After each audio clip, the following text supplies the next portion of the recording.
राजस्थान के अजमेर में कई उर्दू स्कूल को हिंदी मीडियम में तब्दील कर दिया गया है।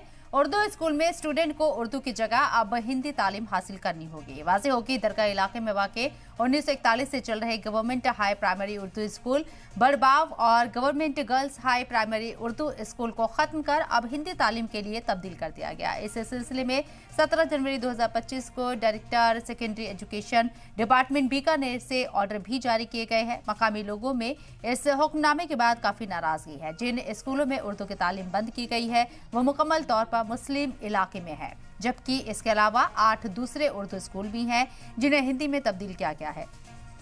इस सिलसिले में जिला कलेक्टर से मकामी लोगों ने मुलाकात की और राजस्थान के वजीर आला भजन लाल शर्मा के नाम एक मेमोरेंडम पेश किया।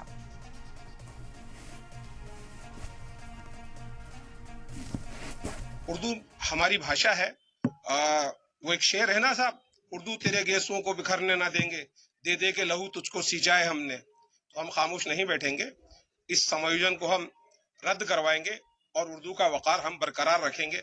हमारा आंदोलन, हमारी मांग उस समय तक जारी रहेगी जब तक कि ये समायोजन के आदेश वापस नहीं हो जाते हैं और राजकीय बालिका उच्च प्राथमिक विद्यालय अंदरकोट और राजकीय उच्च प्राथमिक विद्यालय अंदरकोट वापस मूल रूप से उर्दू विषय में नहीं आ सकती। एक विशेष बात यह है कि ये नियम है कि किसी भी भाषाई अल्पसंख्यक भाषाई विद्यालय को, जो भाषा अल्पसंख्यक बोलते हैं, जो अल्पसंख्यकों की भाषा है, उस विद्यालय को हिंदी मीडियम विद्यालय में समायोजित नहीं किया जा सकता।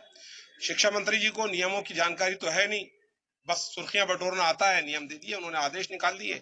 जनता परेशान हो रही है, नामांकन भी बहुत अच्छा है, विद्यार्थी परेशान हो रहा है कि अब उनके माध्यम का क्या होगा, उनकी शिक्षा का क्या होगा।